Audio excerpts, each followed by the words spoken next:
If you picture the entire human story as this massive, sprawling library, there is a deeply unsettling detail you notice the second you walk through the doors. Right, because you can walk past, miles and miles of shelves pulling down millions of books, and the pages inside are just, well, they're completely blank. The ink doesn't actually show up until the very last row.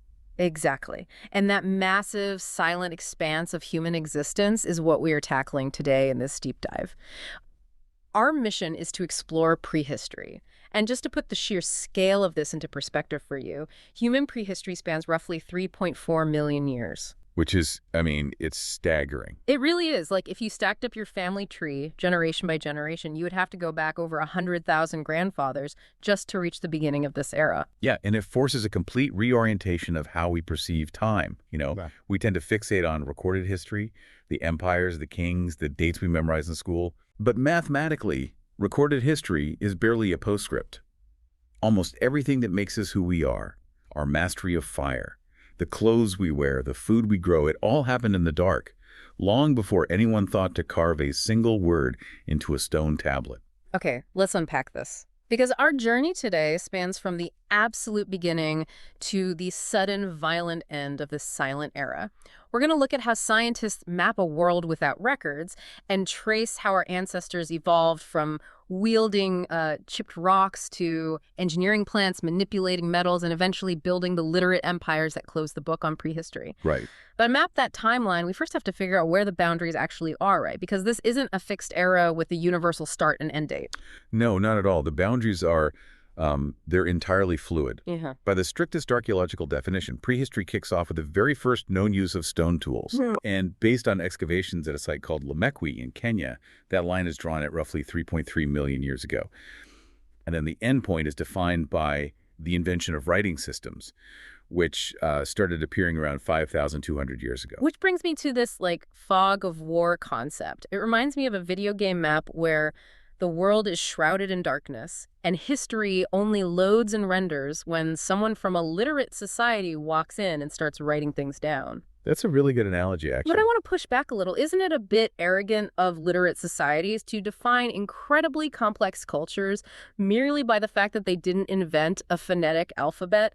Like, oh, you didn't write it down, so you don't have a history. This raises an important question, and it's actually a fierce debate among historians right now. Defining a culture by what it lacks, in this case, writing it carries a heavy, often unfair bias. Right. It implies a lack of history, which is just demonstrably false. Exactly.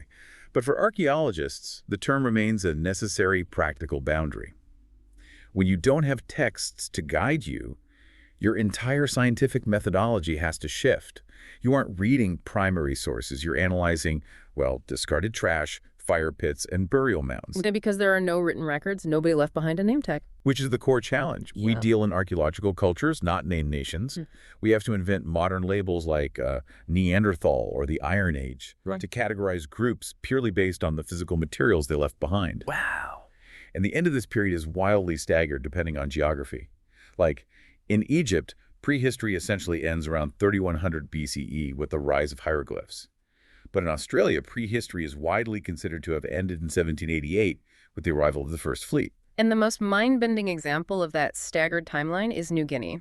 Because according to the research, prehistory there technically didn't end until the 1870s. Yeah, that was when the Russian anthropologist Nikolai Mikhailovich lived among the indigenous populations and wrote a comprehensive treatise on their way of life. Which is wild to think about. It really is. And it actually introduces a fascinating gray area called proto-history.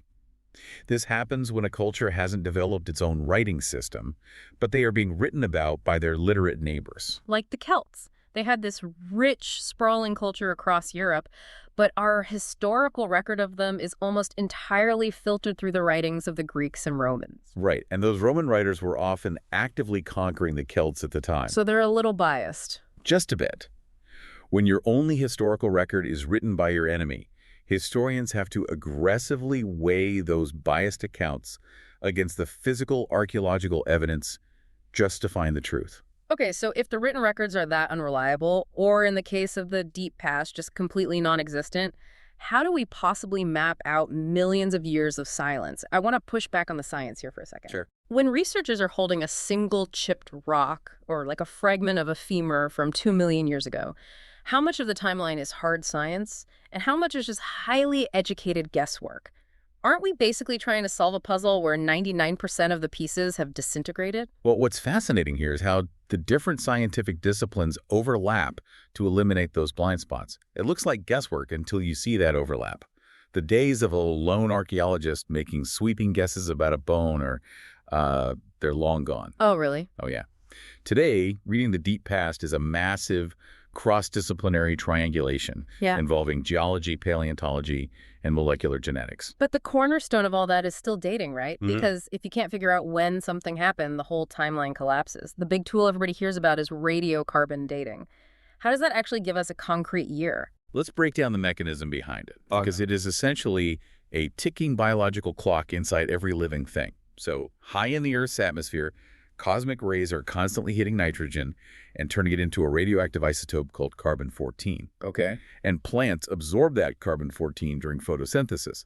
Animals eat the plants, you eat the plants and the animals. So as long as you are alive and eating, the ratio of carbon-14 in your body perfectly matches the atmosphere. But the moment you die, you stop taking in new carbon. Exactly. And carbon-14 is unstable. It decays back into nitrogen at a very specific, mathematically predictable rate. The half-life. Yes, the half-life.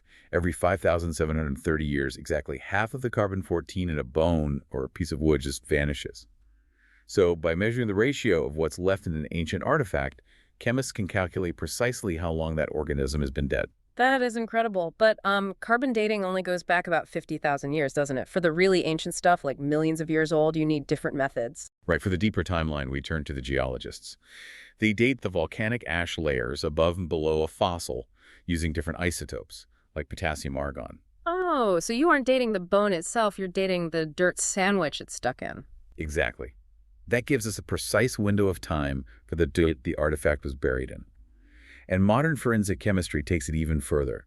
We can find a stone tool in a cave, fire a laser at it to read its exact chemical signature, and literally trace that stone back to a specific mountain quarry hundreds of miles away. So you're mapping out ancient trade routes without a single written ledger. Precisely. And the research also highlighted this massive leap in how we use genetics alongside linguistics. That felt like absolute magic to me. Yeah, it operates like two completely separate witnesses in an interrogation room, giving the exact same complex alibi. Right. We can extract DNA from ancient teeth to track how human populations migrated across continents. Right. And at the exact same time, comparative linguists reconstruct the evolution of ancient spoken languages by finding the common roots in modern tongues. So when you overlap them, When the genetic map of a migrating population perfectly overlays the map of an expanding language family, we cross-verify human behavior in a way that looking at a single fossil never could.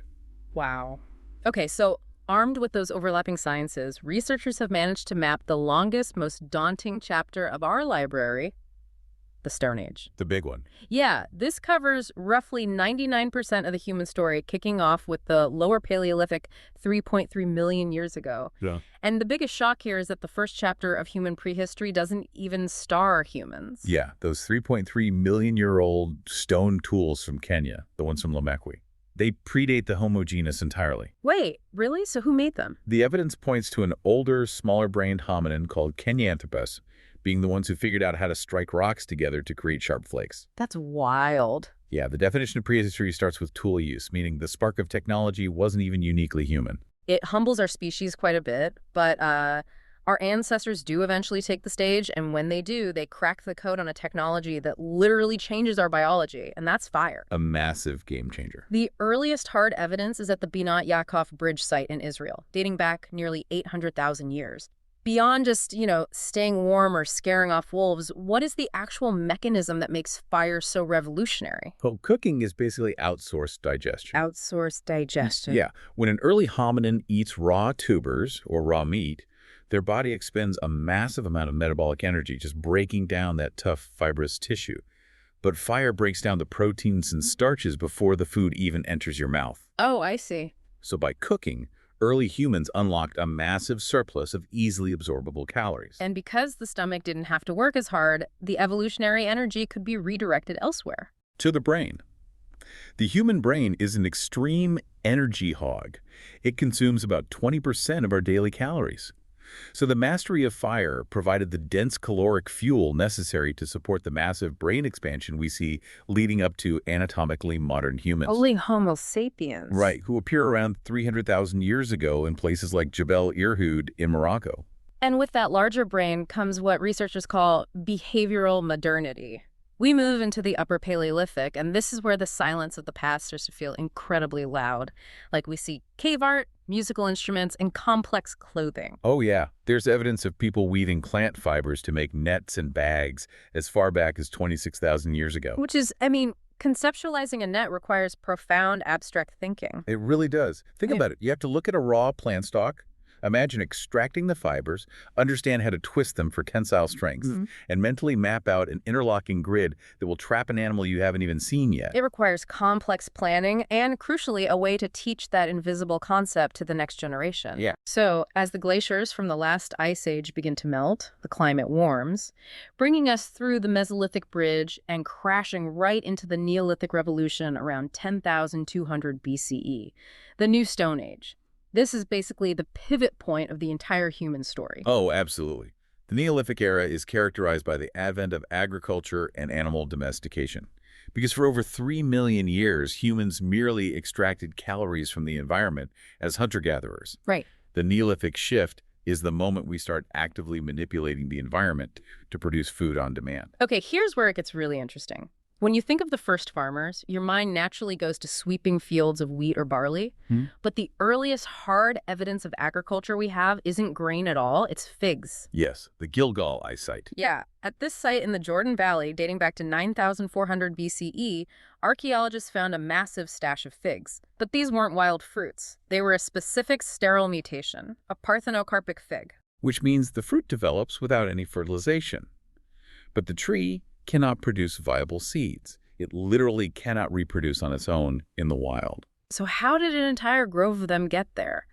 Early humans must have noticed this sweet, seedless fruit, realized the tree couldn't spread, and actively decided to clone it. Yeah, they were taking shoots from the mutated tree, carrying them to new locations and planting them in the ground. They were acting as ancient genetic engineers, cultivating a fragile mutation thousands of years before the wheel was even invented. If we connect this to the bigger picture, the level of forward planning required for that is staggering. Yeah. Because when you plant a grain of wheat, you harvest it a few months later. But when you plant a fig cutting, you are committing to nurturing that tree for years before it yields fruit. Which completely shatters the nomadic hunter-gatherer lifestyle. You can't wander off following a herd of mammoth if you have an orchard to water. Exactly. That fig represents the end of an egalitarian world. Because during the Paleolithic, hunter-gatherers lived in small, mobile bands. Wealth inequality was physically impossible because you could only own what you could carry on your back. Right, you couldn't hoard anything. But the moment you invest years into an orchard or harvest a massive surplus of grain, you are tied to the land. And you need a place to put all that surplus food. You build silos. You build permanent mud brick houses. We see this at ancient Jericho, where they constructed massive stone walls and a huge defensive tower. And once you have walls and granaries, human society fractures into classes. It has to. Someone has to manage the surplus. Someone has to do the heavy labor of farming. And most importantly, someone has to guard the wealth from neighboring groups whose crops might have failed. Which introduces the earliest physical evidence of organized warfare. It also sparks monumental architecture, right? Like, once survival isn't a daily scramble, humans redirect their labor into massive communal projects. Like Göbekli Tepe in Turkey. Right, erected around 9,000 BCE with those towering animal-carved stone pillars. But the walls of Jericho and the stone pillars of Göbekli Tepe were about to face a technological leap that would permanently end the Stone Age. Yeah, because to protect your surplus grain, a chipped flint spearhead is really only going to get you so far. The Neolithic collapsed because we figured out how to extract metal from rocks. The Metal Ages. First, we hit a transition period called the Chalcolithic, or the Copper Age.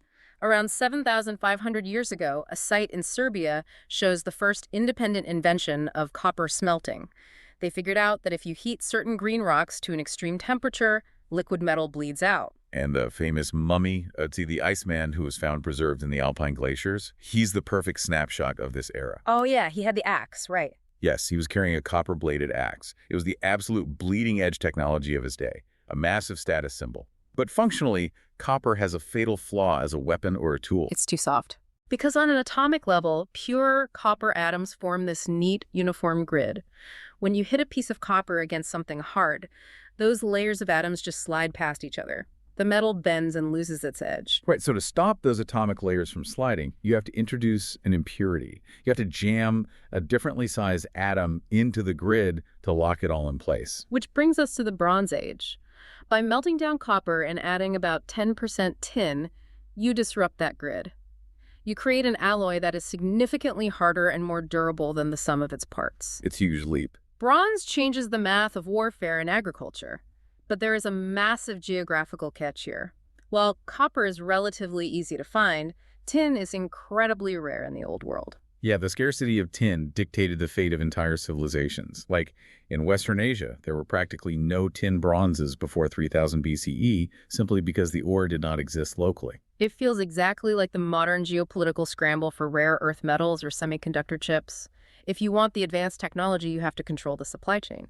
That geographical scarcity forced isolated farming communities to connect. It stimulated massive, continent-spanning trade routes. Merchants were moving tin from as far away as Cornwall in Britain all the way to the Mediterranean. Wow. But we have to look closely at what this metal was actually being used for. Right. So what does this all mean? Did a bronze plowshare actually make the average farmer's life better? The archaeological record points aggressively to no. Bronze was so resource-intensive to produce that it was basically monopolized by the social elite. So they weren't using it for farming. Not at all. We find massive, extravagant deposits in Europe where elites hoarded thousands of completely unused bronze axe heads. And in ancient China, we find incredibly ornate, ritual bronze vessels used exclusively by the ruling class. Gee. Yeah, metal was not a public utility. It was an instrument to project status, amass immense wealth, and forge superior weapons to violently impose order. And it's precisely this hoarding of extreme wealth that leads to the invention that ends our story entirely. The first writing systems, like proto-cuneiform in Sumer around 3700 BCE, they were not invented by poets trying to capture the human condition. No, they were invented by accountants. Which is so funny to think about. It's true. When a local warlord or king controls massive granaries and armories full of bronze weapons, human memory is no longer sufficient to track the inventory. You need a permanent ledger. You need a physical system to record who paid their taxes, how many sheep are in the herd, and who owes what to the temple. So writing was born out of bureaucracy. Completely. And those literate bureaucracies became the foundation for the world's first massive states and empires in Egypt, Mesopotamia, and China. But those early empires still faced a bottleneck. Bronze armies were expensive because tin was rare. That bottleneck only breaks with the final technological hurdle, which is the Iron Age. Yeah, and iron ore is incredibly abundant. It's everywhere. The reason it wasn't used earlier is purely chemical. Because of the heat required, right? Right, exactly. Smelting iron requires a staggeringly high temperature, much hotter than a standard wood fire can achieve. You need advanced furnaces and bellows systems to force enough oxygen into the fire to reach the melting point. But once human engineers finally cracked that thermal ceiling, the scarcity problem just vanished. You no longer had to rely on fragile, long-distance trade routes to arm your elite guards. Because iron is everywhere, you could suddenly equip massive, sprawling armies cheaply. The democratization of weapons. Yes, and those massive iron-wielding armies allowed empires to expand at a terrifying, unprecedented rate. And for most of the local cultures across Europe, the Middle East, and Asia, prehistory ends right here at the tip of an iron sword. The Romans or the Han Dynasty march in, conquer the region, and force the local pre-literate cultures into the recorded history of their conquerors. The transition out of prehistory is rarely a peaceful evolution of local writing.